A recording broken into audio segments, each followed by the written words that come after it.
Muy buenos días, buenas tardes también y bienvenidas y bienvenidos a este conversatorio de banca ética y las industrias creativas en Latinoamérica. Abajo, en las opciones del menú de este conversatorio, de esta plataforma, está el icono donde pueden encontrar la opción de interpretación para poder elegir el idioma que más los ayude para poder participar y estar juntos también en este conversatorio. Soy Juan Pablo Barahona, responsable LATAM del área de Educación y Cultura de Banca Ética en Latinoamérica, y lo estaré acompañando en este conversatorio. Antes de presentar a quienes nos están acompañando hoy día, los queremos invitar a hacer un simple ejercicio, algo muy breve.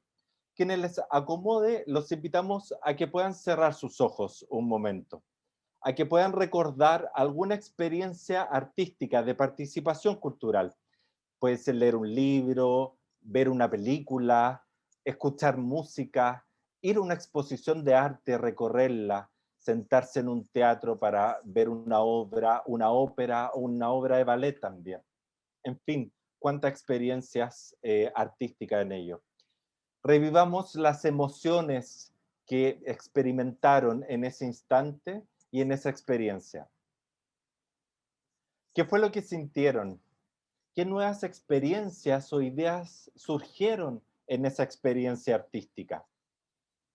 Quienes quieran y se sientan cómodos pueden compartir algunas de sus palabras en el chat también para que todos podamos crear esta comunidad. Es indudable la importancia que tienen las artes, las culturas y la innovación, tanto para la actividad económica de los distintos países y territorios, como también para el desarrollo del ser humano, las comunidades y también la construcción del tejido social. Tanto es así que este año ha sido declarado por las Naciones Unidas como el Año Internacional de las Economías Creativas para el Desarrollo Sostenible. Sin embargo, estos han sido unos años tremendamente desafiantes para el sector. La pandemia, las crisis sociales en los distintos países han dejado huellas y muchos debieron reinventarse o simplemente buscar la manera de poder sobrevivir en este periodo. ¿Cuáles son los desafíos futuros? ¿Qué hace prosperar una organización? ¿O cómo también la inversión de impacto genera nuevos modos de pensar el financiamiento? Este es el momento de dar un paso adelante, de repensar el modelo de gestión y desarrollo. Tal vez es complejo y saber por dónde comenzar puede estar muy difuso. Sin embargo, ahí está el desafío. Desarrollemos las habilidades empresariales para tener una mirada a largo plazo. En Banca Ética Latinoamericana impulsamos el uso consciente del dinero, provocando un cambio de hábito y de mentalidad. Fomentamos ampliar el consumo y la participación cultural y reducir el consumo material. Soñamos y trabajamos por un mundo en que los artistas y los creadores puedan vivir de su propio talento. Hoy, en una hora de conversación, estaremos compartiendo con 4 grandes invitados, con 4 grandes personas de distintos países para profundizar en estos temas. Estamos muy contentos de comenzar este conversatorio y como les dije, abajo está, pueden encontrar el acceso para poder tener la interpretación, traducción simultánea y pueden ir dejando ya en el chat de esta plataforma todas sus preguntas y comentarios que les vamos a reunir para hacerla al final de la conversación. Comencemos. Vamos. ¿Qué tal, Joan? Quiero presentar a Joan Melé. Hola, Joan, buenas tardes. Joan Hola, muy Melé, buenas tardes a buenas todos. tardes. Bienvenido a Chile también, sabiendo que estás acompañándonos a Efectivamente, nosotros. después de muchos meses, doy la bienvenida desde Chile, Ah, confinado en cuarentena, pero en Chile ya. O sea que ya es un paso adelante y con mucha alegría de estar aquí compartiendo con todos ustedes este tiempo de conversación y de reflexión. muchas gracias. El resto de nuestros panelistas se lo vamos a ir contando en la medida que lo vamos sumando a la conversación. Les cuento que Joan es presidente de la Fundación Dinero y Conciencia. Es el principal promotor de la banca ética en Latinoamérica. Tiene más de 40 años de experiencia en el sector de la banca. Fue subdirector de Triodos Bank en España. Actualmente es miembro del consejo asesor tanto del mismo banco como de la Fundación Treos. Él ha sido autor, conferencista de formación en valores y también ha escrito diversos libros como Dinero y Conciencia, La economía explicada para los jóvenes y Lo que nos queda por vivir. Y por último, el último libro, Seres humanos o marionetas. Joan, queremos comenzar contigo para que nos cuente un poco de este proyecto que estás impulsando, Banca Ética Latinoamericana, que pone al centro al ser humano y también relevar y retomar el uso social del dinero. Cuéntanos un poco de ello. Muy bien, gracias, Juan Pablo. Pues sí, este es un proyecto que es un proyecto hijo de la banca ética que hicimos en Europa y en España, que tuve el honor de formar parte. Y la pregunta es por qué decidimos crear un banco y por qué la gente nos puso la etiqueta, el calificativo de banca ética, ¿no? Y surge, y lo comparto plenamente, los que lo estamos haciendo en Latinoamérica, de primero una observación del mundo, de la sociedad y de ver qué tipo de problemas hay en el mundo, preguntarnos cómo es posible que en el siglo XX y XXI ya sigamos teniendo este tipo de problemas, no es debido a que nos falte conocimientos científicos, ni nos falta tecnología, ni faltan recursos económicos, es un problema de que el ser humano pues, se ha perdido un poco en el camino, ¿no? Entonces se decidió crear un banco con el propósito de contribuir a un cambio positivo de la sociedad. Frente a los problemas que hay, contribuir a mejorar la calidad de vida de las personas y del medio ambiente, pero desde el sistema financiero. Uno puede contribuir creando una escuela, un hospital, un centro de investigación. Hay muchas formas, pero ¿por qué no un banco, no? Un banco que tenga como propósito financiar aquellos proyectos que aporten valor a la sociedad. También tiene que tener un valor económico, pero es secundario. Lo importante es crear valor en la sociedad y dar más importancia a las personas y a la tierra que al dinero. Y, por otra parte, no financiar algunos proyectos económicos que podrían ser sumamente rentables, pero que nos parece que no respetan suficientemente la dignidad humana ni respetan la tierra. Entonces, dentro de esta visión de queremos proponer un cambio, se vieron tres grandes áreas, ¿no? Tres grandes áreas de necesidades a cubrir, porque claro, normalmente hablamos de los problemas económicos y la gente que pasa hambre, la gente que no tiene acceso al agua, y es cierto, ¿no? Pero mira, en una frase de un poeta español se va a entender bien lo que quiero explicar. El poeta Federico García Lorca tenía una frase que decía: no me des un pan, dame medio pan y un libro. Entonces siempre hablamos de las necesidades de alimento y tal, pero el alimento espiritual, el que nos hace ser plenamente humanos. O sea, nosotros nos diferenciamos del mundo animal porque hemos desarrollado precisamente la cultura. La cultura nos hace humanos. Hemos construido pirámides, templos, catedrales, esculturas, pintura, música, literatura, poesía. Y cuando alguien pregunta, ¿pero esto para qué sirve? Pues mira, les digo, se llaman humanidades porque esto es lo que nos hace ser humanos. Entonces es importante en esta época que solo se habla de economía y de dinero y necesidades físicas, y las hay. Y hay gente que dice, claro, es que si primero no cubrimos las necesidades físicas, ¿cómo vamos a hablar del otro? Yo creo que no es una cosa primero la otra después. Los seres humanos tenemos necesidades físicas que hay que cubrir, de alimentación, de ropa, de vivienda, correcto. Tenemos necesidades psíquicas o emocionales, necesitamos cariño, amor, compañía, etc.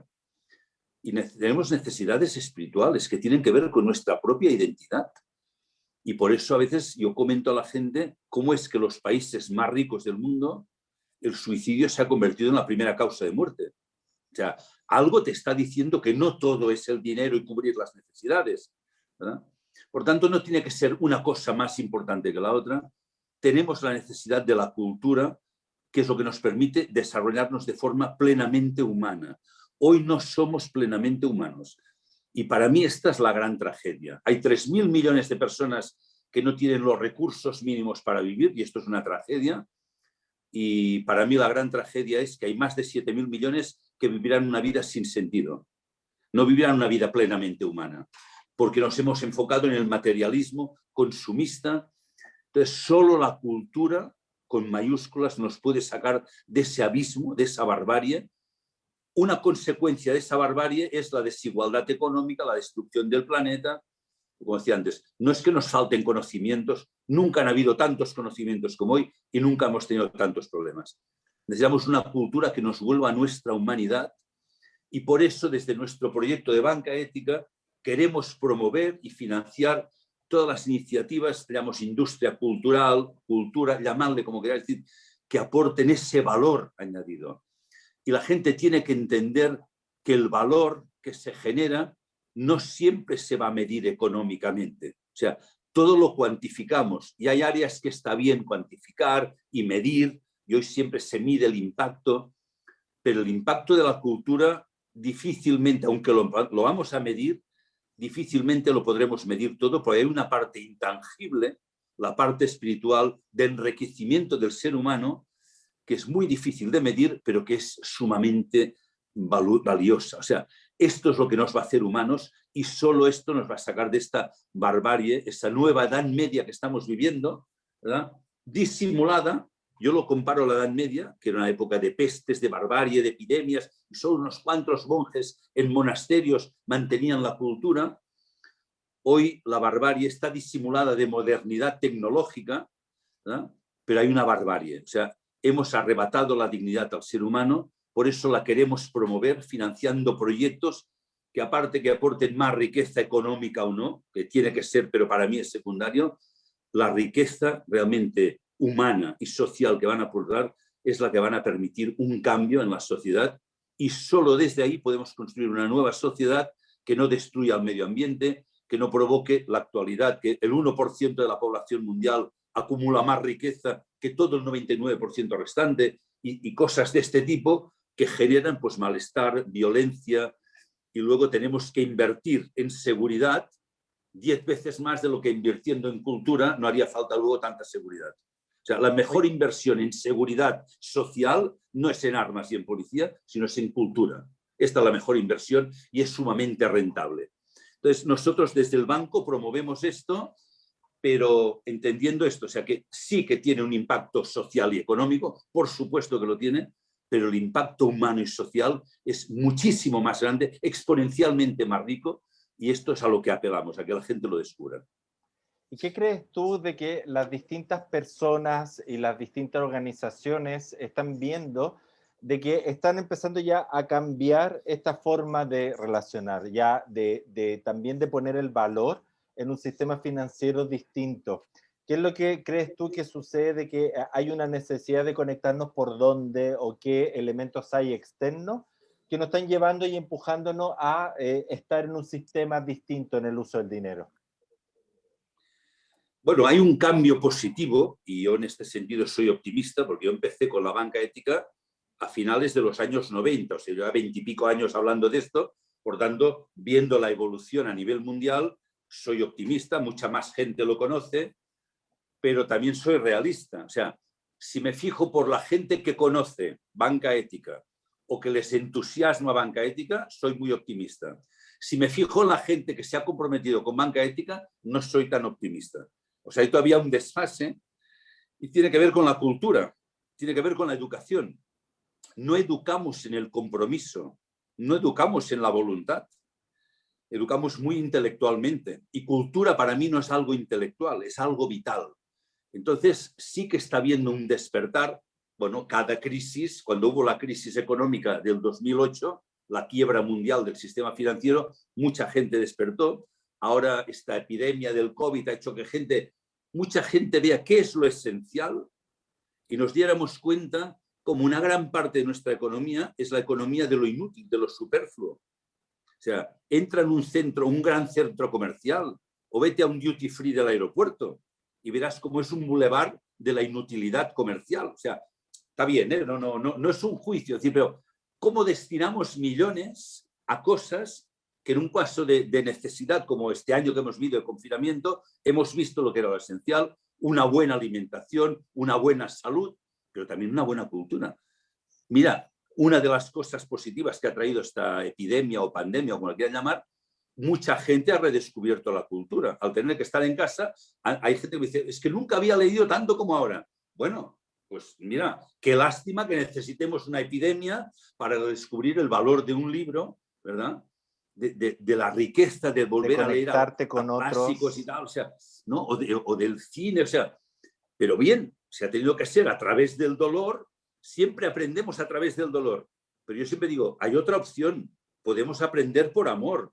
No siempre hace falta el dolor para aprender. A ver si algún día despertamos y desde el amor al ser humano y a la tierra empezamos a tomar decisiones y no esperar a tomarlas a que tengamos un disgusto, ¿no? Pero sí que es cierto que hay un despertar paulatino de la conciencia y del entusiasmo por estos temas. La banca ética genera entusiasmo, pero tenemos que apelar más a la voluntad y al compromiso. O sea, estamos en una época que nuestra cultura ha erradicado la palabra compromiso. Nadie quiere comprometerse. Y si no somos capaces de comprometernos con nosotros, seres humanos, sin esperar nada a cambio, solo por el hecho, el compromiso me hace plenamente humano.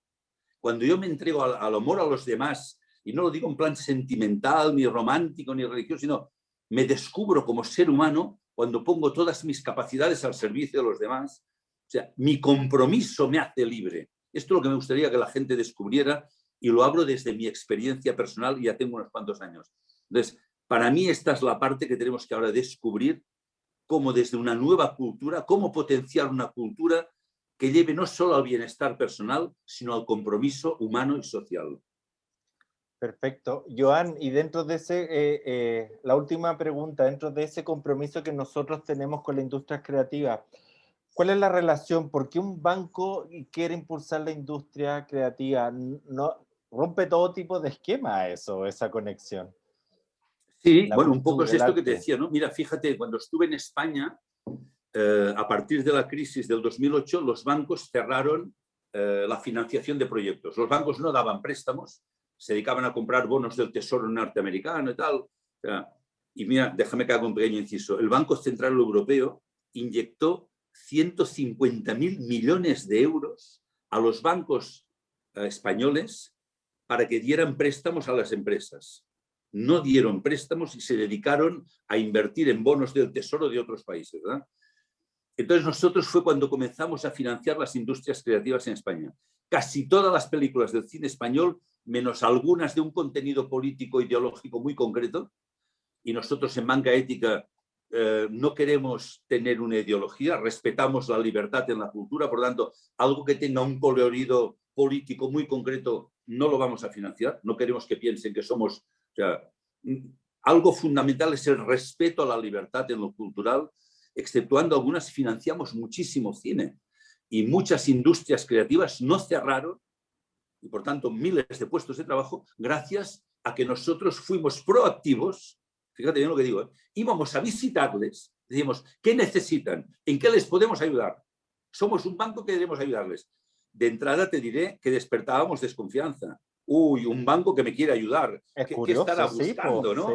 Busco ayudarte. Claro, luego descubrieron que era verdad y se corrió la voz, oye, que hay un banco que es de verdad y tal. Y es esto lo que queremos hacer. También hemos apoyado el desarrollo de la agricultura orgánica y biodinámica. O sea, estamos apoyando todos estos sectores que son en beneficio del ser humano, pero especialmente en la cultura, para que la gente entienda la importancia. Para mí es la máxima importancia. Por eso he citado a García Lorca. No me des un pan, dame medio pan o un libro, o un cuarto de pan y 2 libros, ¿verdad? O sea, hay un libro muy bueno de un profesor de literatura italiano, Nuccio Ordine, que se llama La utilidad de lo inútil. Ah, sí. Hoy, siguiendo el informe PISA, que lo importante es las matemáticas y la física, que lo son, a mí me encantan, yo estudié matemáticas y física, pero no es más importante que tocar el violín y el piano o escribir poesía. Está al mismo nivel de importancia. Y el informe PISA no habla del nivel de poesía de un país o de la música.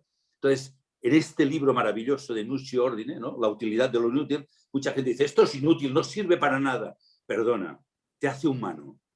Sirve para hacerte humano. Y hoy el problema que tenemos, la gente que ha hundido el mundo en la miseria por corrupciones y tal, no les faltaban matemáticas ni les faltaban grados de economía. Todos son licenciados, doctores, másters en Harvard.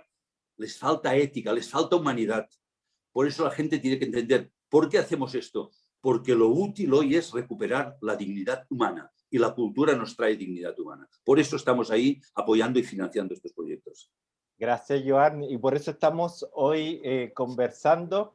Te vamos a ir sumando también en el resto de las conversaciones y quiero presentarles ahora a Bárbara Russi. Bárbara, bienvenida a Argentina. ¿Cómo estás? Tienes que desbloquear tu micrófono. Muchas Ahí sí. gracias.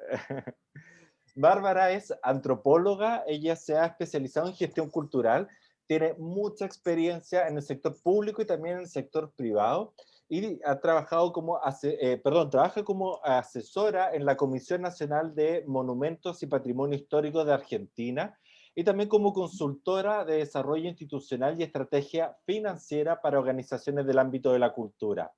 En el mundo de las organizaciones sin fines de lucro, fue directora de Desarrollo Institucional para la Juventud Lírica y también para la Fundación Arte Viva.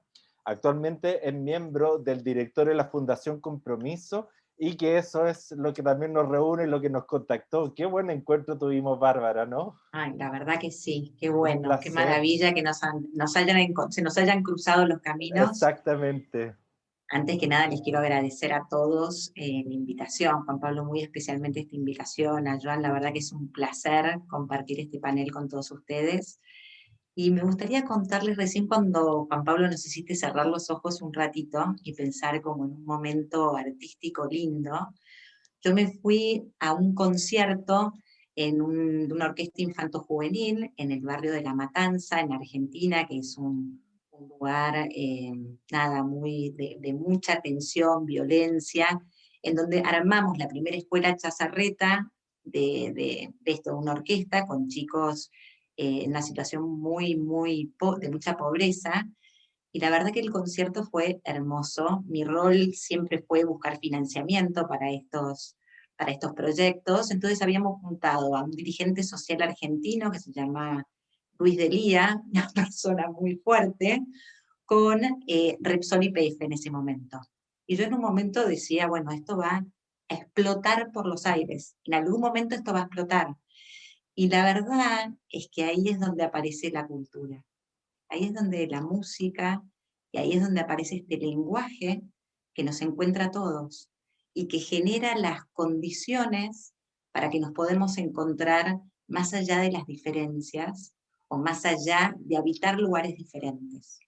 Entonces la cultura está, la cultura es, la cultura nos conecta, la cultura nos vincula, la cultura nos da la lengua, nos da la música, nos da los libros, nos da los textos, la prosa, nos hace hacer cosas. Vivimos en un mundo que está diseñado, habitamos espacios diseñados, habitamos palabras conocidas que son parte de una trama y de una subjetividad que nos hace estar y nos hace encontrarnos en este lugar a todos.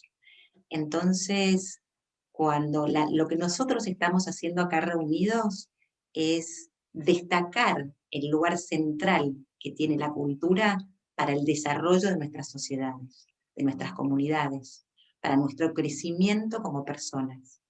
Y obviamente eso necesita de la interacción, de la creatividad, del estímulo, y también necesita financiamiento. También necesita que alguien financie, que alguien apueste, que alguien crea, que alguien tenga la confianza como para hacer crecer esos espacios, que alguien permita vincular voces y almas, y que permita vincular situaciones dentro de un país, dentro de una comunidad, con el mundo. Y un poco cuando acá llego a lo que estamos haciendo desde Fundación Compromiso, fue empezar a entender cómo se moviliza capital de una manera creativa, innovadora, al mundo de la economía creativa. El mundo de la economía creativa tiene distintos subsectores, digamos. Cuando hablamos de economía creativa, hablamos del sector del diseño, de la arquitectura, del turismo cultural, del patrimonio, del entretenimiento, de la media, de la moda. Son muchas las áreas que entran dentro de lo que llamamos economía creativa, y lo que empezó a pasar ya hace algunos años, varios, 15, 10, en algunos lugares más y menos, es que la inversión que fue llegando hacia la economía creativa era una inversión que no solamente estaba buscando el retorno económico, el retorno financiero, porque entendía todo ese otro valor, como decía recién Joan, el valor social, el valor social que tiene lo cultural. Entonces empezaron a aparecer, y acá Banca Ética lo conoce muy bien, estas inversiones que tienen más tiempo, porque entienden el valor de lo otro. Son inversiones que dejan que se desarrolle ese capital social, ese capital humano, ese capital que nos conecta, que a veces tiene un tiempo un poquito más lento de lo que es el tiempo que necesita una inversión más convencional. Y acá es donde entidades, instituciones como Banca Ética Latinoamericana están generando la gran transformación que se necesita para poder pensarnos de acá en adelante.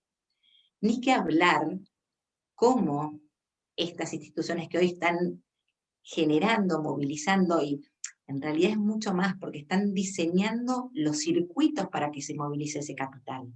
No es solamente una apuesta económica, es desarrollar los canales y los circuitos a nivel mundial, a nivel global, para poder generar y expandir, y que seamos muchos más los que estemos mirando a las artes, a los emprendedores culturales, a los que producen, desde esta clave, ¿no? Desde esta óptica, y acompañándolos desde este lugar. Ahí, Bárbara, Entonces, perdón. no, y eso es una inversión de impacto. Cuando hablamos de inversión de impacto, estamos hablando de este tipo de compromiso, de este tipo de sentido, de este tipo de inversión y de este tipo de apoyo, porque en realidad lo que interesa es el producto, es lo cultural, es lo que está ahí, que nos va a generar y nos va a convertir en mejores personas. Tiene que ver con eso. Y ese es el motor. Cuando eso se pone en el motor y en la cabeza de lo que hacemos todos los que trabajamos gestionando distintos proyectos o en el ámbito de la cultura o acompañando a otros para que puedan crecer, ahí yo creo que está como la gran diferencia. Y ahí, Bárbara, a ti te tocó liderar en Fundación Compromiso esta iniciativa global también de estos reportes a través de diversos ensayos de iniciativas, experiencias de inversión con impacto. Cuéntanos un poco de esta experiencia y también hacia dónde están apuntando, también caminando con poner el foco en ese tema. Es como muy escénico, Sí, aquí hay que sí. poner a toda la iluminación en eso. Es así, es escénico, es teatral. Sí. Un poco lo que, esta como comprensión, este entendimiento de la necesidad de financiamiento, nos llevó a empezar a decir, ¿cómo hacemos para comprender qué es lo que hoy está pasando en el mundo? Entonces, desde Fundación Compromiso lo que hicimos fue vincularnos con dos fondos de impacto muy importantes para lo que es el mundo del arte y la cultura a nivel global. Uno es el Art Impact Fund de Nesta, que es una fundación inglesa, y también lo hicimos con Upstart Collab, que es un fondo americano, que es como un desprendimiento del Rockefeller Foundation. Nos juntamos las tres organizaciones, y ahí Laura Callanan, que es quien decide, quien formó Upstart Collab, que tiene mucha experiencia en el armado de fondos, nos dijo, ¿por qué no hacemos un informe y empezamos a relevar cuáles son las personas, los fondos de inversión, los fondos de pensión, los family office, digamos, cuáles son, cómo se está hoy movilizando capital al mundo de la economía creativa? Y cuáles son ese corrimiento de capital, esa circulación de capital, cuáles son los pipelines, cuáles son las actividades que están financiando y cómo está creciendo un mercado a nivel global. Ahí empezamos de a poquito a hacer como un estudio de investigación. Ahí fue cuando nos conocimos con Juan Pablo el año pasado. Nos dividimos el mundo. Para nosotros Fundación Compromiso era muy importante relevar y parar a Latinoamérica en el mundo, contar las experiencias de Latinoamérica en el mundo, que en términos de inversión de impacto estamos aprendiendo un poco más que en otros países. Todavía es más nuevo, no sé si es más nuevo, está más atomizado, todavía no estamos trabajando tan juntos, todavía hay muchas experiencias, pero todavía no estamos integrados todos juntos, hay muchas diferencias entre un país y otro. Entonces lo que hicimos fue empezar a relevar qué es lo que estaba pasando en cada país. Así logramos lanzar en enero de este año un informe que nuclea 37 experiencias, tanto de fondos de inversión como nosotros lo llamamos creatividad en acción, como de emprendimientos, emprendedores culturales que están pensando y llevando adelante sus iniciativas desde la lógica del impacto. Y un poco el proyecto, pues esto se publicó, la verdad es que está siendo muy, muy exitoso. Más allá de estos 3 socios primarios que mencioné al principio, 3 nuevos socios que se fueron sumando en el camino es UNCTAD, de Naciones Unidas, en el marco de la celebración del 2021 como año de la economía creativa y el desarrollo sostenible.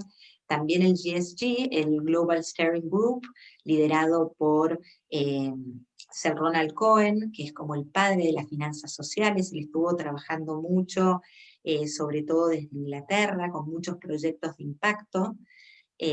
Así que con ellos también estamos vinculados, y también el British Council, que bueno, que está en el mundo, que tiene como todas estas diásporas por el mundo, que está acompañando iniciativas locales. El objetivo, corro porque sé que me estoy yendo en el tiempo, el objetivo ahora lo que estamos haciendo es ampliar de estas 37 iniciativas, queremos llegar a 100 contribuciones en el transcurso de este año, queremos mapear, queremos llegar a más, tener una arquitectura institucional para el CCC, como lo llamamos, Creatividad, Cultura y Capital, más sólido, y lo que estamos haciendo es todo este esfuerzo va con miras a generar un fondo de inversión global para la economía creativa. Hacia allá vamos, estamos aprendiendo a hacer eso. Y ahí, muy como breve también, ¿cuáles son como un poco las conclusiones? En Chile por lo menos decimos raya para la suma. ¿Cómo se concretiza en el fondo de aquellos aspectos que son similares y aquellas que hay diferencias que pueden ser externas o internas también de la gestión de las organizaciones? ¿Con qué gusto te quedas? Lo que veo en Latinoamérica, te voy a contar un poco, lo que veo en Latinoamérica es que todavía el capital público y el de los organismos multilaterales tiene mucho peso, tiene un peso muy fuerte. Todavía el fondo público cataliza y el capital privado entra a expandir esa iniciativa. Todavía hay una cultura muy fuerte del subsidio en todo lo que es Latinoamérica, de capital no reembolsable, digamos, o capital más filantrópico, y artistas y emprendedores culturales tienen menos ejercicio del préstamo de lo que nos gustaría, del crédito del que nos gustaría. Yo creo que en ese sentido todos nosotros podemos ir generando como las garantías y la confianza para un lado y para el otro, como para poder empezar a generar inversiones con tickets más grandes, si querés, o inversiones un poquito más de mayor volumen, y que los Y más a emprendedores largo plazo cultura, también. y más a largo plazo, exactamente. Después hay un tema del tiempo, que también creo que, bueno, también tiene mucho que ver con nuestras realidades políticas en lo que es la región, pero en general son proyectos más cortos. El largo plazo, nos cuesta pensar en el largo plazo, porque nos cuesta pensar en términos políticos y económicos en el largo plazo. Somos países que muy volátiles en algún punto, la Argentina ni que hablar, ¿no? El resto está un poquito más, con más estabilidad, pero sí, esas son como algunas líneas generales que no se observa, por ejemplo, bueno, en todo lo que es, que acá Joan va a poder contar mucho mejor, hay mucha cultura del capital híbrido en todo lo que es la Comunidad Europea, y mucha cultura del capital privado en lo que es la sociedad americana, de Estados Unidos, norteamericana, ¿no? Y eso por ahí nos diferencia, y eso nos pone en lugares distintos, pero al mismo tiempo nos alimenta mucho, porque a la hora de pensar en estos proyectos globales, poder conocer los mecanismos y los dispositivos desde los que sale cada emprendedor cultural, cada artista, cada iniciativa, nos permite complementar muy bien con lo que está pasando en nuestros países. Porque es importante, es muy importante poder generar esas colaboraciones, co-creaciones y asociaciones en función de la necesidad y de la realidad de cada uno. Un poco lo que queremos mostrar con este informe es desde dónde parte cada uno. Partimos de lugares muy diferentes, con índices de pobreza muy diferentes, con financiamiento destinado a la cultura muy diferentes, con producciones culturales muy diferentes. Entonces, un poco este informe, este camino que estamos haciendo, lo que busca es empezar a generar un lenguaje común para conocernos, para conocer qué es lo que tiene el otro para contar y para aportar, obviamente en el marco de lo que son las inversiones de impacto, ¿no? Y empezar a generar esta red y este impulso. Así que gracias, Bárbara. No, Sí, por favor. muchas gracias. Vamos a seguir conversando claramente y ahora quiero presentarles a Eliane Parreiras, de Brasil, de Minas Gerais. Bem-vinda, Eliane. Eliane es un gusto. Eliane es licenciada en comunicación y se ha especializado tanto en marketing como en la gestión cultural. Ha trabajado en áreas de gestión y producción cultural durante más de 25 años, también tanto en instituciones públicas como privadas y también la administración de fondos de donaciones. Entre su experiencia destaca el rol como directora ejecutiva del Instituto Cultural Usiminas, también como secretaria de Estado de Cultura en Minas Gerais, y por segunda vez actualmente es presidenta de la Fundación Clovis Salgado, el principal centro de producción y difusión cultural de Minas Gerais. Un gusto, Eliane. Sí. Tú has desarrollado un tema que es bastante interesante, lo planteaste ya a finales del 2020, que es este llamado y este desafío a un renacimiento cultural y una reinvención. Cuéntanos un poco más de eso. Sim, bom, primeiro eu queria muito agradecer à Banca Ética pela oportunidade de participar dessa conversa e acho que também de poder ouvir profissionais tão diversos e de diversas regiões da América Latina e como é que nós estamos, como é que cada um está lidando com esses desafios, né, contemporâneos da cultura. Como você comentou, essa questão do que, né, a gente fala talvez de um cenário de renascimento cultural, é porque eu acho que talvez a grande questão do momento para o setor cultural é como manter o seu crescimento e o desenvolvimento sustentável em um contexto que a gente está, que é tão desafiador, com um ambiente externo tão conturbado, não linear, né? Muitas vezes com uma escassez de recursos muito grandes e com tantas variáveis que não podemos controlar.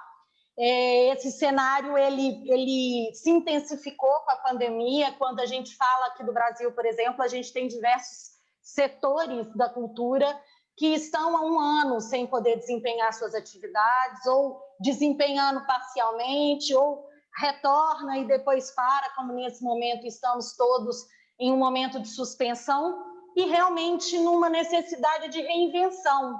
E de uma reinvenção não só do ponto de vista da produção, da exibição, da difusão, da estética, né?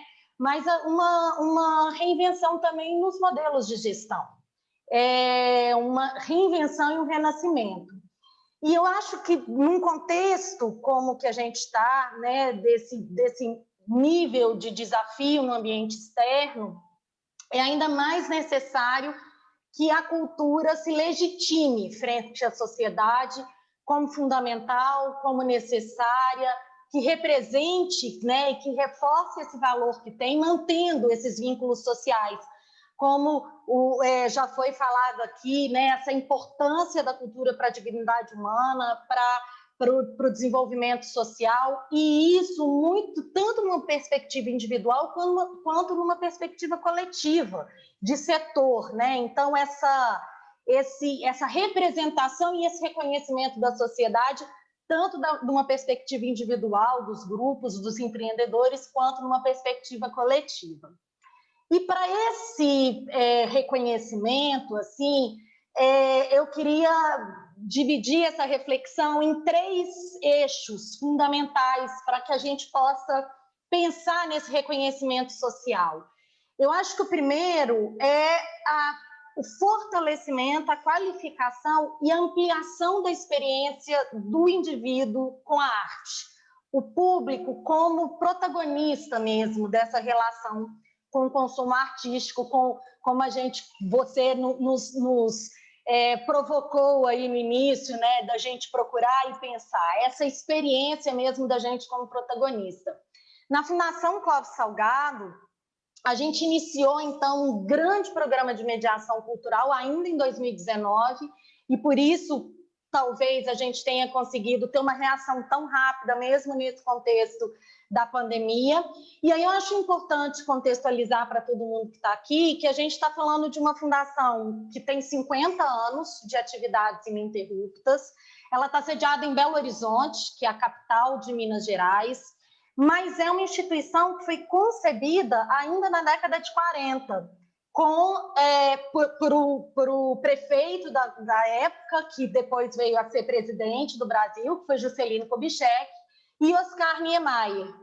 E já com um conceito muito singular, porque é uma instituição que, como você falou, atua na difusão, então com espaços culturais como o Palácio das Artes, a Serraria Souza Pinto e Câmara 7, Casa da Fotografia, com uma produção artística própria, então com uma orquestra sinfônica, o coral lírico e uma companhia de dança que atuam de maneira muito efetiva, e também com um centro de formação artística e tecnológica, que é o Cefart. Então, só para a gente ter uma ideia, em 2020, a gente impactou diretamente mais de 1.400.000 pessoas,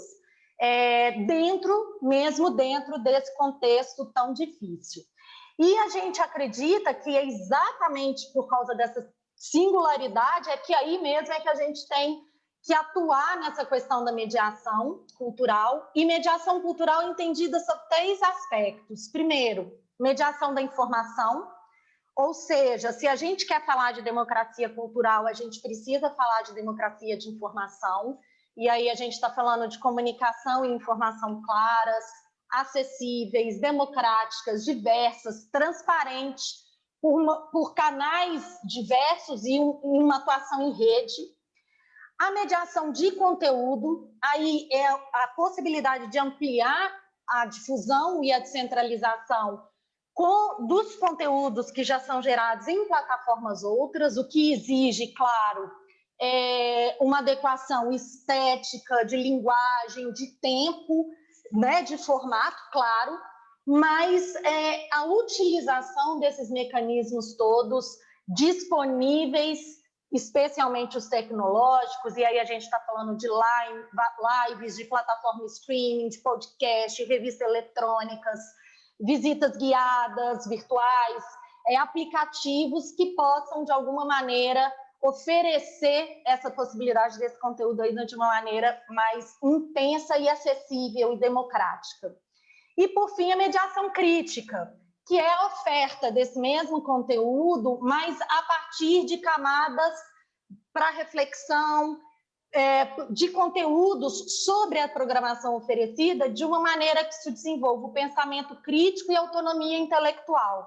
Então, esse foi um esforço muito grande, está sendo um esforço muito grande que a Fundação tem se dedicado, e a gente acredita que é um caminho muito importante para qualificar e ampliar a experiência do cidadão, do indivíduo, do público com a arte e a cultura, e que, a partir disso, criam-se novos vínculos, novos públicos, a gente, então, forma novos públicos, amplia o alcance das atividades e a perenidade das ações culturais.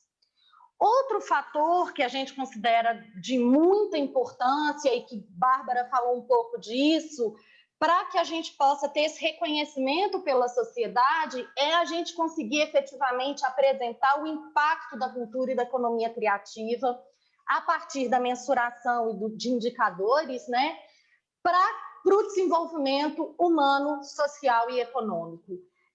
A gente tem muita convicção disso, especialmente nós que estamos atuando, a gente vê isso. Mas conseguir traduzir isso para a sociedade, demonstrar a diversidade, o tamanho da cadeia produtiva da cultura, a geração de atividades econômicas em muitas outras cadeias produtivas. Isso é muito necessário, que a gente consiga traduzir isso para a sociedade. E, a partir disso, a gente consegue demonstrar como ela impacta na coesão social, na paz social, na própria saúde mental e na convivência, né? Uma convivência possível.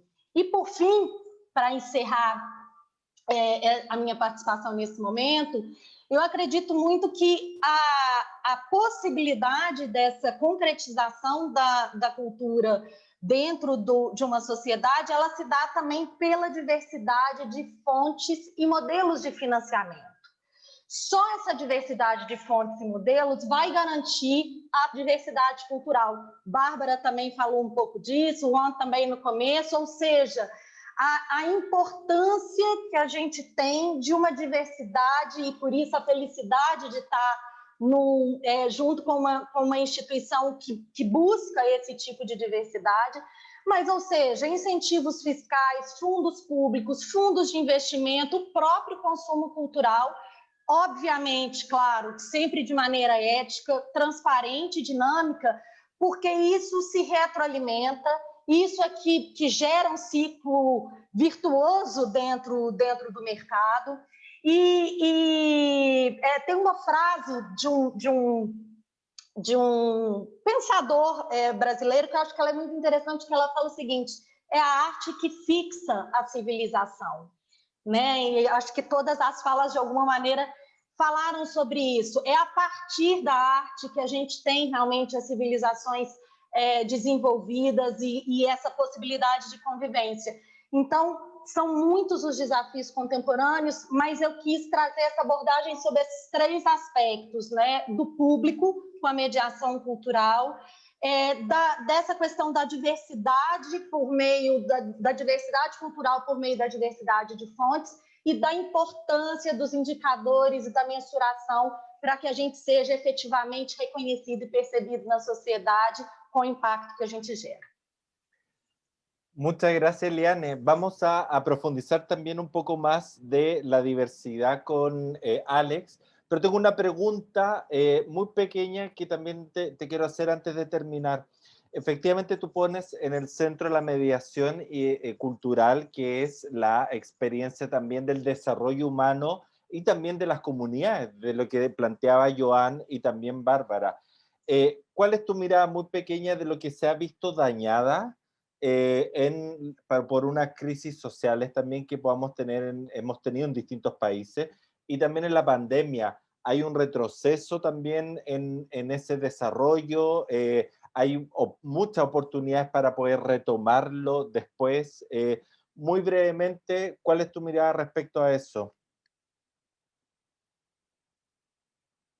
Não há dúvida que a pandemia intensificou as nossas desigualdades.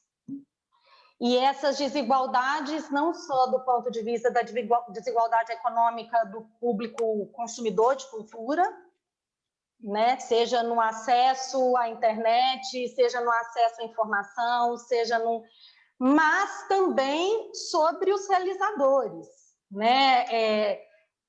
Esse abismo, ele se tornou ainda maior dentro desse contexto de pandemia. E nesse contexto é que realmente eu acredito que esse trabalho de formação de público, de difusão e de descentralização, de democratização desse acesso e democratização do acesso também às condições de produção. Então, não só as condições de consumo, de exibição e de participação, mas também as condições de produção, eles se tornam ainda mais essenciais. E aí a gente precisa ter, que eu acho que é uma coisa que você falou também, a gente precisa ter aí uma associação de políticas públicas elaboradas, fortes, preparadas, com investimento privado, ou seja, a iniciativa privada precisa estar presente, ela faz parte desse contexto, ela tem que atuar na comunidade onde ela está presente. E a sociedade civil como um elo, uma aliança estratégica para que a gente possa reverter mesmo um momento de tanta dificuldade para todos os setores. Então, eu não acredito que um desses pilares sozinhos dê conta. Eu acho que a gente tem que ter realmente uma aliança estratégica e, por isso, mais uma vez, eu falo da felicidade que é poder estar nessa mesa, com esses atores que estão exatamente nessas pontas e juntando para que a gente possa fazer esse ciclo para ter aí uma retomada. Muchas gracias, Eliane. Gracias por aportar estos puntos de vista y queremos profundizar y presentar ahora a Alex de este aspecto que también dijiste que coincide con lo que plantea Alex, que es diversificar. Antes de presentar a Alex, les recordamos que pueden realizar sus preguntas en el chat de esta plataforma y pueden escribirlas y nosotros las vamos a guardar para unos minutos más. Les presento, Alex, ¿cómo estás? Muy bien, mucho gusto. Encantado con esta conversación. Tengo aquí anotado todo lo que han dicho. Buenísimo. Saludos a todos. Saludos, Sí. Bárbara, Eliane y Joan también. Y puede ser muy interesante porque va a ayudar también a amarrar también varias cosas que han quedado ahí. Así que, bueno, Sí. Alex Paredes, chileno, es asesor internacional, conferencista, investigador y formador en emprendimiento creativo y cultural. Durante 11 años ha estado apoyando a más de 5.000 artistas, gestores culturales y creativos en países como Argentina, Brasil, Chile, Colombia, México, Perú, Panamá y Uruguay. Autor del libro Diversificar, ingresos múltiples para creadores, que está ya fresquito del año pasado, 2020, y una docena de publicaciones en torno a economías creativas. Es director y creador de Agencia Planeas y Fundación de Mentores Creativos. Bienvenido nuevamente y vamos directo al tema que nos dejó también Eliane, que lo nombró, para seguir continuando y profundizando. Sí. De esto de diversificar, esta estrategia que tú planteas en este libro. Cuéntanos un poco. Bueno, para ir hilando, ¿cierto? Y llegar a la diversificación, creo yo que absolutamente convergente todo lo que se está planteando hoy día, y agradezco la línea editorial de lo que están planteando, porque siento que hay convergencia, bien digo, nuevamente, entre cultura, públicos y conexiones emocionales. Hay tres cosas ahí que son muy fuertes. Quisiera partir hablando rápidamente cada una de ellas. Cultura, y que fue algo que se fue repitiendo en toda la conversación. La cultura comienza siendo para nosotros como humanidad, ¿cierto? Ciencia. Luego la ciencia se va convirtiendo en cultura, pero también la cultura en el tiempo se va convirtiendo en una suerte de separación de clases sociales en tiempos antiguos. Tal vez un poco menos hoy día, que somos más omnívoros culturales, como dice este señor Bauman, ¿no?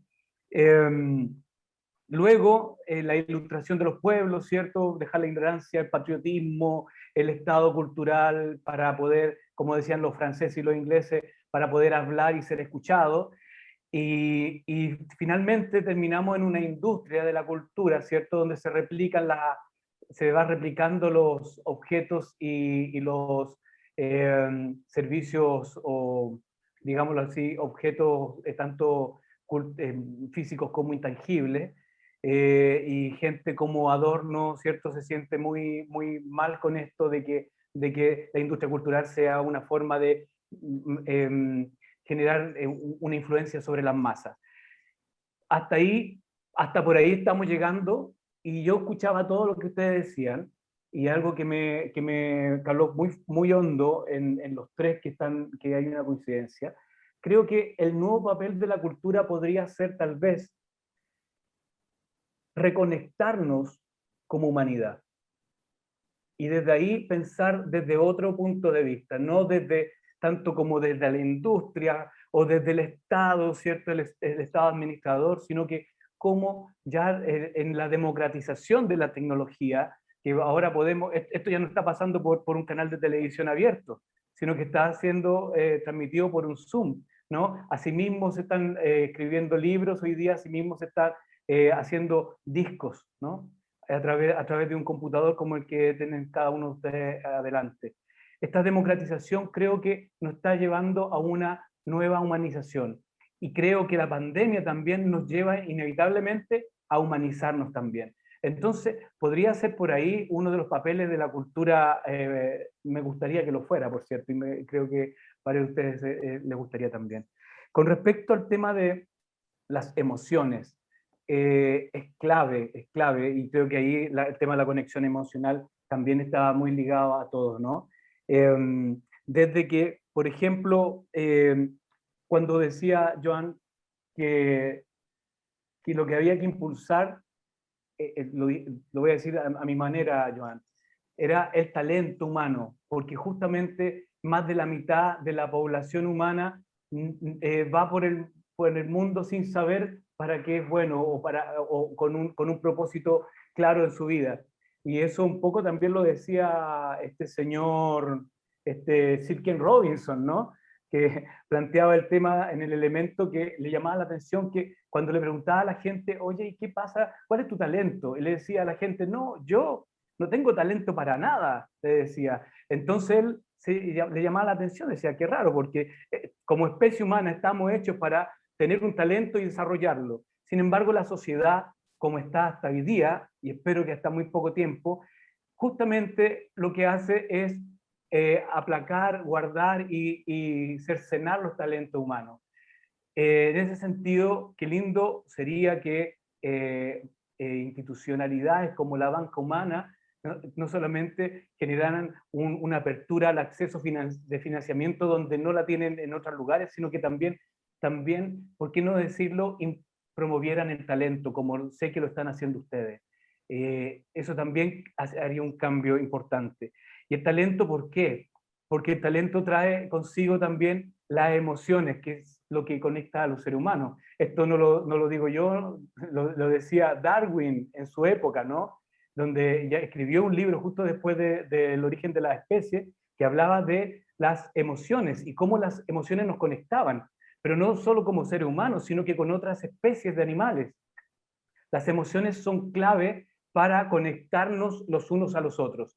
Y cuando hablamos de emociones, estamos hablando de un repertorio de más de 500 emociones, por lo menos esto dice Rafael Vizquerra, un español también, ¿cierto?, que plantea que el repertorio humano de emociones es gigantesco, 500 emociones. Entonces, la pregunta que uno tiene que hacerse, tal vez desde el arte, desde la cultura, es ¿con cuál de esas 500 emociones me estoy conectando con mis públicos?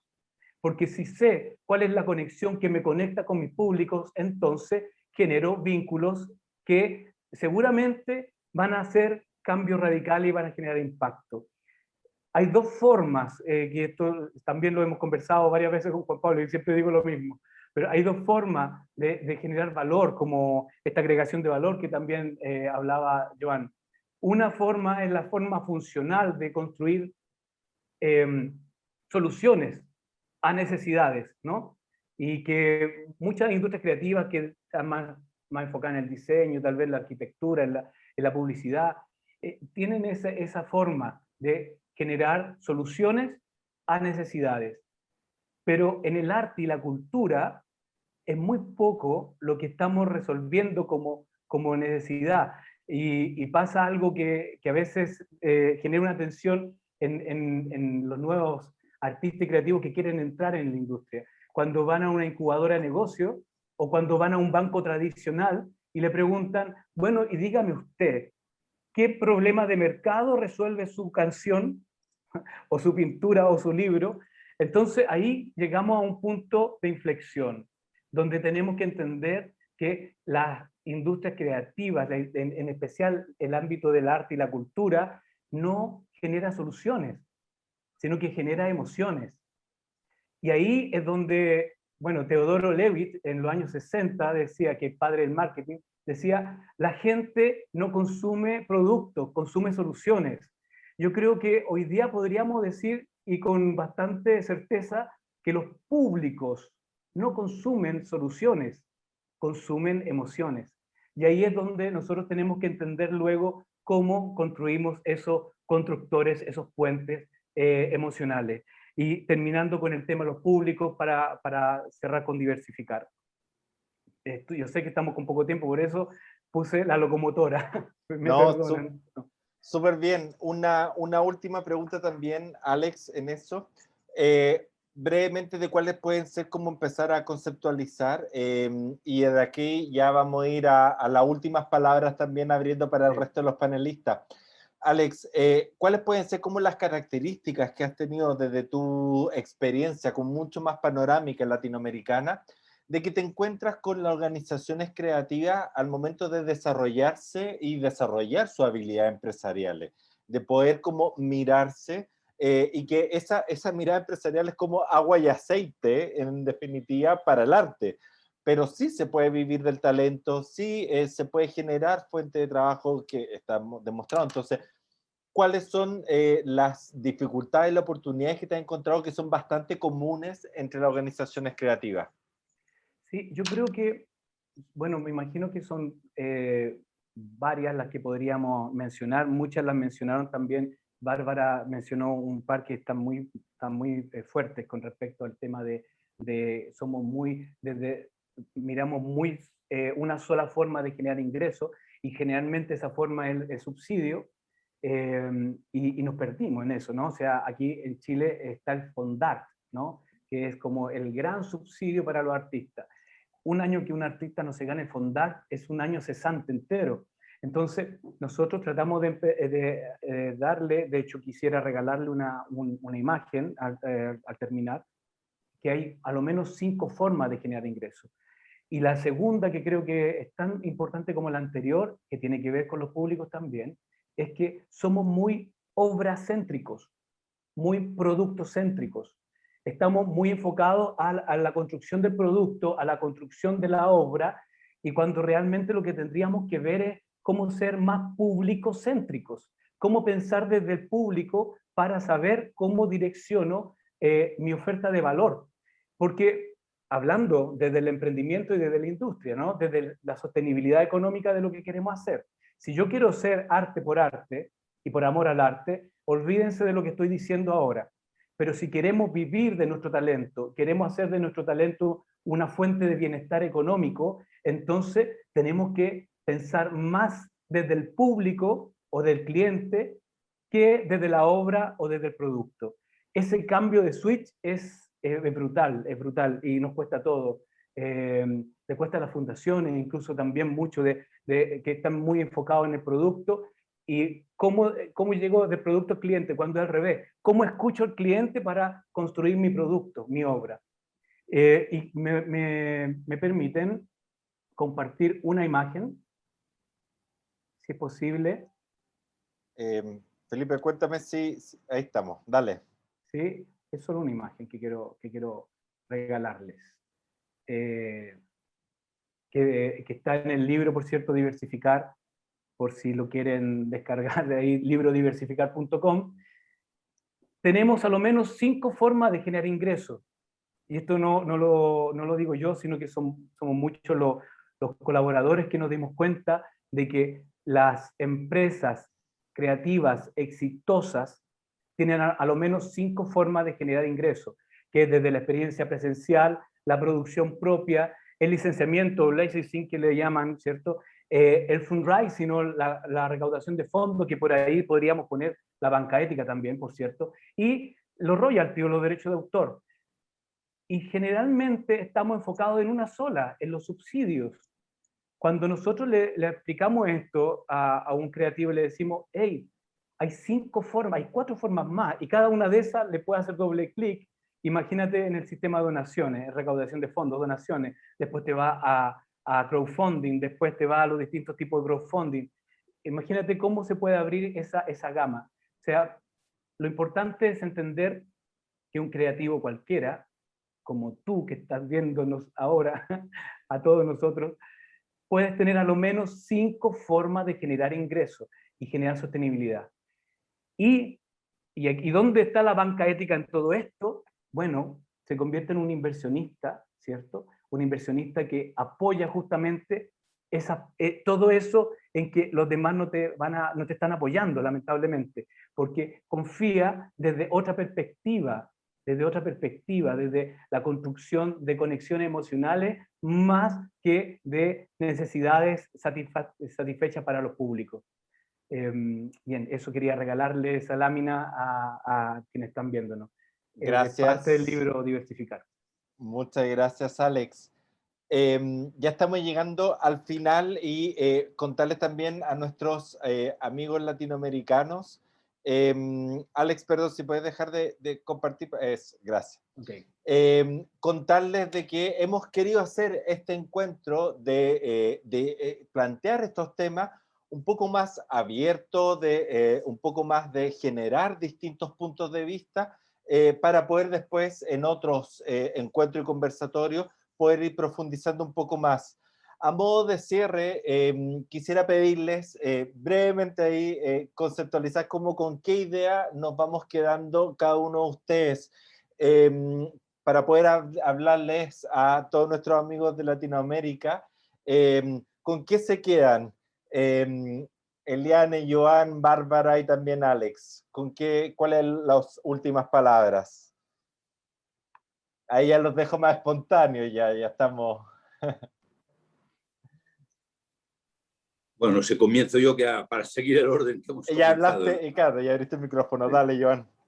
No, brevemente, porque tenemos que dejar paso a nuestro público que pregunten, ¿no? Pero insistiendo en algo que he dicho antes, o sea, tenemos que entender que la dimensión de la cultura es la dimensión plenamente humana y que hoy los problemas del mundo son por falta de humanidad. O sea, nos hemos distanciado de nuestro ser más profundo y esto nos está llevando a este abismo que hoy vivimos en tantos ámbitos. Y por eso cuando hablamos de cultura y del efecto de la cultura, yo a veces en el libro este que hablo a los jóvenes, cuando les hablo del valor del área cultural, ¿no? En una sociedad tenemos la cultura, tenemos la política, tenemos la economía, damos mucho peso a la economía, pero lo que transforma un mundo son las ideas y también las emociones, que decía Alex, pero que forman parte de ese mundo dinamizador, ¿no? No emociones puramente como una reacción, sino como un motor de vida, ¿no? Y les cuento, por ejemplo, cómo valoraríamos la idea del que creó la rueda. O sea, fíjate, idear, pensar lo que es una rueda, lo que ha supuesto para la humanidad, es incalculable, de billones y trillones de horas de esfuerzo, o sea, y es una idea. Por eso de la cultura surgen ideas no solo intelectuales, la música es una idea, o sea, todo este mundo que es el que nos inspira y nos hace ser creadores, y la economía, el mundo económico, vive de lo que aporta la cultura. Por eso desde la economía tiene que fluir dinero a la cultura. Lo ideal sería en forma de donaciones. Tendría que haber leyes de mecenazgo que las empresas devolvieran al ámbito cultural todo esto que enriquece a una sociedad y también desde el ámbito particular. Por eso hay que entender bien que a la cultura no se le puede exigir rentabilidad. La cultura tiene rentabilidad humana y social porque es el foco creador que transforma el mundo. Muchas gracias, Joan. Abro el micrófono, dale, Eliane, Bárbara. Muy interesante esto que decía Joan, la verdad que es por ahí, muy, muy sabia esa reflexión. Yo lo que creo es que coincido, la cultura es este lugar de encuentro, es este lugar en donde ser anfitriones de la cultura y poder estar hablando de la cultura es una gran homenaje, es una celebración poder estar ocupando este lugar y poder ser portadores de la importancia que tiene la cultura para el desarrollo humano. Hay muchas maneras, hay varias cosas que se pueden hilar entre lo que dijo Eliana, Alex y Joan, que tiene que ver desde una visión hacia dónde queremos ir, y ahí nos encolumnamos, Joan, vamos ahí atrás. Después esto que tiene que ver con cuestiones más metodológicas, como decía Alex, de generar una diversidad de fuentes de financiamiento. Y acá también la cultura o la creatividad nos permite pensar cosas diferentes y sobre todo mecanismos que generen mayor paridad. Por eso el capital filantrópico genera un tipo de relación, el capital de inversión genera otro. Hay distintas, incluso la manera en que uno se para frente al capital genera vínculos adentro de los programas que también está bueno empezar, yo creo que está bueno empezar a trabajar y empezar a generar relaciones más simétricas. Y eso en el desafío de pensar nuevas maneras de financiar, nos podemos parar en otros lugares. Hay yo me estoy diciendo tarde, pero hay por ejemplo un caso muy interesante que hablamos con Juan Pablo de unas cárceles en Inglaterra, en donde organizaciones sociales trabajaban con presos, y se dieron cuenta que los presos que pasaban, las personas privadas de su libertad que pasaban por estos programas culturales, bajaban la tasa de reincidencia, no volvían a las prisiones. Entonces, las empresas que financiaban estas organizaciones les dijeron, empiecen a medir, empiecen a calcular a ver qué pasa. Después de un año de entender lo que estaba pasando, van al ministro de Seguridad y le dicen, te estamos haciendo ahorrar un montón de plata, porque la gente no vuelve a las cárceles. Entonces este ministro muy piola les dice, bueno, hagamos una cosa. Si ustedes logran bajar la tasa de reincidencia, el 5%, no recuerdo los números, yo te voy a devolver a vos, empresa, la plata que vos pusiste. Ahora, si vos lográs bajar la tasa de reincidencia el 15%, con la plata que yo me ahorro, empiezo a pagarte intereses. Porque yo no tengo la liquidez para generar ese proyecto ahora. Lo que quiero decir, eso a todos los que estamos trabajando en el mundo de la cultura nos rompió la cabeza, porque nos permitió pensar en relaciones más simétricas entre el capital, el productor cultural, el artista, lo social, las organizaciones, lo público y lo privado. Entonces, yo creo que si entre todos logramos pensar, por lo menos estas cosas están pasando. Entonces, un poco desde este informe que nosotros tenemos, queremos resaltar, porque hay gente pensando de manera muy creativa formas diferentes de financiar los proyectos culturales, formas virtuosas, formas en donde empieza a aparecer esta trama de humanidad de una manera muy valiosa y muy presente y muy potente. Entonces, me estoy yendo muy larga. No, está bien. Pero realmente encontrar estas maneras, y como decía Elian, empezar a medir, nos va a sentar en otro lugar, nos va a permitir ocupar otros espacios. No, a ustedes, gracias. Gracias. Perdón. Eliane e Alex. Bom, primeiro eu queria falar da felicidade que eu ouvi. Eu acho que visões tão complementares, né? Muito interessante, porque cada um traz uma abordagem que é muito positiva, assim. Mas eu acho que há uma convergência em tudo que nós todos falamos aqui, que é as dimensões econômica e social da cultura, elas se dão por causa da dimensão humanística, da dimensão da humanidade, que é o que o Johan falou tanto. Então, saber que, claro, essas outras dimensões são uma consequência desse poder realmente transformador da cultura. E eu queria destacar uma outra coisa. Enquanto a gente estava aqui, eu recebi uma mensagem de uma diretora uruguaia que vive no Brasil, diretora de cinema, a Yael, e ela mandou uma mensagem falando assim, que bom, somos todos América Latina, todos latino-americanos.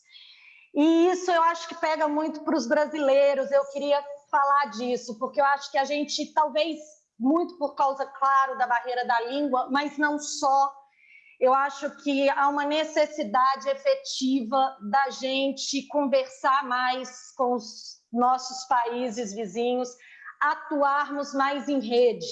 Esse é um esforço que a gente tem feito não só na instituição, mas que a gente tem buscado mesmo, porque eu acredito muito que o caminho é esse fortalecimento também em rede, né? de território, de irmãos que estamos aqui do lado.